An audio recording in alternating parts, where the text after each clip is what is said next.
Z9 digital TV news కి స్వాగతం. ముందుగా ముఖ్యాంశాలు.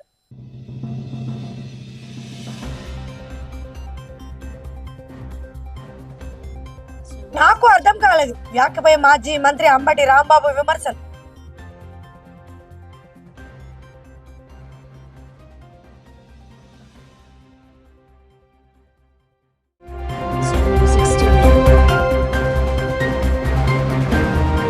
రియల్ టైం గవర్నెన్స్ పై సీఎం చంద్రబాబు నాయుడు ఉన్నత స్థాయి సమీక్ష.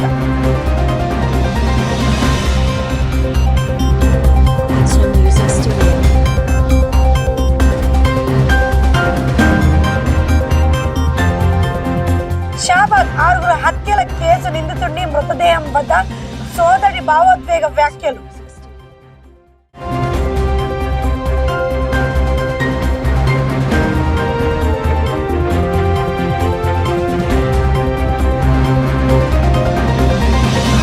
తిరుపతిలో యువతిపై కత్తితో దాడి, నిందితుడు బరార్.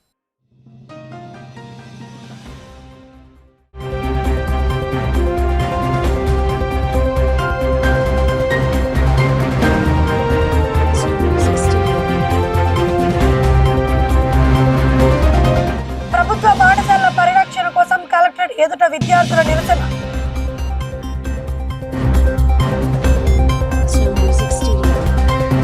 అనకాపల్లిలో యూరియా కోసం రైతులు పడిగాపు.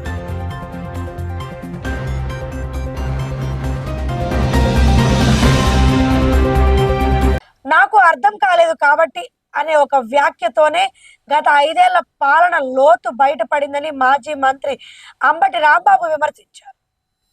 ఈ వ్యాఖ్య ప్రస్తుతం రాజకీయ వర్గాల్లో చర్చనీయాంశంగా మారింది. పోలవరంలో జరిగినటువంటి అంశాలు ఏమిటనే విషయాన్ని ప్రజలు అర్థం చేసుకోవాలి, మేధావులు అర్థం చేసుకోవాలి. పోలవరం అనేది జీవనాడి. దాని గురించి నేను ప్రత్యేకంగా పదే చెప్పవలసిన అవసరం లేదు. పోలవరానికి పూర్తయితే ఎన్ని ఉపయోగాలు ఉన్నాయో ఇవాళ చెప్తూ ఏతావాత తెలిసేది ఏంటంటే 5 సంవత్సరాలు మాకు అధికారం ఇచ్చిన పోలవరాన్ని మేము పూర్తి చేయలేమని చెప్పేశారు. It's a fact. నేను మనం చేస్తున్న కాఫర్ డ్యాములు ఉన్నాయి కదా, కాఫర్ డ్యాములకు గ్యారంటీ 3 సంవత్సరాలు మాత్రమే. ఇంతకుముందు చెప్పా. ప్రజలు దీన్ని అర్థం చేసుకోవాలనేటువంటి ఉద్దేశంతో నేను మీ ముందుకు వచ్చి చెప్పాలని భావంతో వచ్చాను. ఇంకొక మాట చెప్తున్నా, వెరీ కాంప్లికేటెడ్. ఇది ఈ పోలవరం ప్రాజెక్ట్ అనేది వెరీ కాంప్లికేటెడ్. అంత తేలిగ్గా అర్థం కాదు.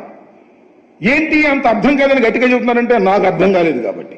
సచివాలయంలోని రియల్ టైం గవర్నెన్స్ కేంద్రంలో ముఖ్యమంత్రి నారా చంద్రబాబు నాయుడు పలు శాఖల పనితీరుపై సమీక్ష నిర్వహించారు.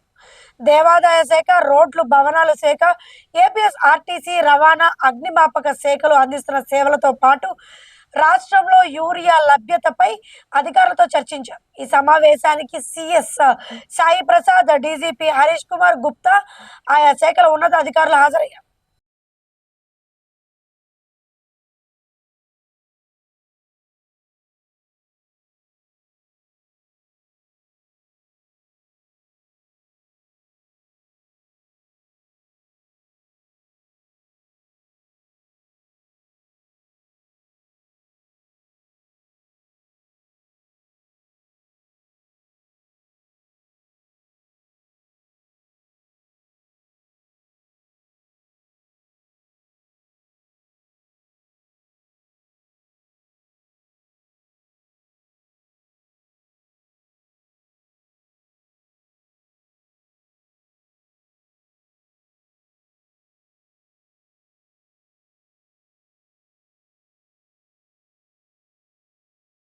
ఆరుగురు హత్యల కేసు నిందితుడు మృతదేహం వద్ద అతని సోదరుడు తీవ్ర భావోద్వేగానికి గురయ్యాడు.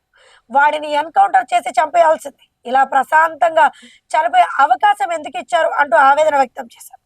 2 చిన్నారులను తాను చూసుకునేవాడని చెబుతూ తన సోదరుడి చర్యలపై తీవ్ర ఆగ్రహం వ్యక్తం చేస్తూ కన్నీటి పర్యంతమయ్యాడు.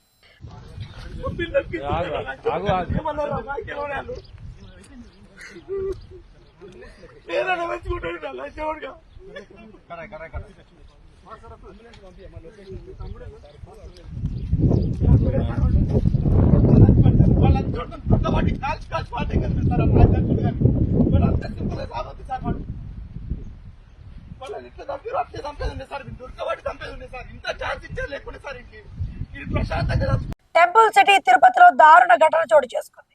ఎంఆర్పల్లి వైకుంఠపురం ఆర్చ్ సమీపంలో ఆటోలో ప్రయాణిస్తున్న యువతిపై ఓ వ్యక్తి కత్తితో దాడికి పాల్పడ్డాడు. స్థానికులు అక్కడికి చేరుకోవడంతో నిందితుడు పరారయ్యాడు. గాయపడిన యువతిని స్థానికులు వెంటనే ఆసుపత్రికి తరలించారు. పోలీసులు కేసు నమోదు చేసి దర్యాప్తు చేపట్టారు. వైకుంఠపురం ఆర్చ్ ఉంది కదా, అక్కడ బుక్ చేసిన ఎక్కినారు ఆమె ర్యాపిడో ఎక్కించుకొని వచ్చాడు. ఆయన వెనకాలే వచ్చి ఓవర్టేక్ చేసుకొచ్చి ఆటో కొట్టుకుంటూ వచ్చి ఇక్కడ ఆపించాడు. ఆపించేసి కూడా ఒక ఆమెను దిగమని చెప్పాడు. బ్యాగ్లో డబ్బులు ఉన్నాయి, నగలు ఉన్నాయని చెప్పేసి లోపల ఎక్కినాడు. లోపల ఎక్కగానే కత్తి లోపల రెండు మూడు డబ్బులు వేసాడు. నేను చేపట్టుకున్నప్పటికీ ఆమె ఇచ్చుకుని దూకేసింది, బయట చేసింది. అప్పుడు వదల ఆయన లోపల పోయి ఆ పక్క చేతి మీద కాలు మెడ మీద చేసాడు. హాస్పిటల్లో ప్రభుత్వ పాఠశాలల పరిరక్షణ కోసం తిరుపతి జిల్లా కలెక్టరేట్ ఎదుట విద్యార్థులు నిరసనకు దిగారు.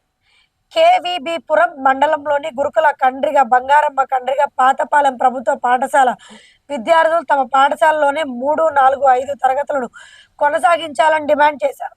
పలు మాసాలుగా పోరాటం చేస్తున్నామని, తమకు విద్యా హక్కు కల్పించాలని కలెక్టర్ను కోరారు.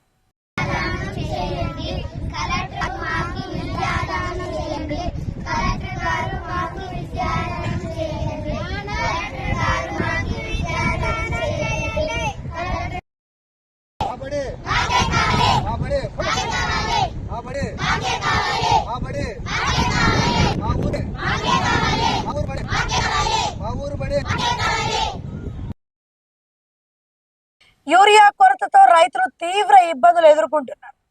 మాడుగుల నియోజకవర్గంలోని ఎం ఆల మండలంలో యూరియా కోసం రైతులు క్యూలో గంటల తరబడి వేచి చూస్తున్నారు. తమ స్థానాన్ని కాపాడుకునేందుకు చెప్పులు, పాసు పుస్తకాలు క్యూలో ఉంచి పడిగాపులు కాస్తున్న దృశ్యాలు కనిపించాయి.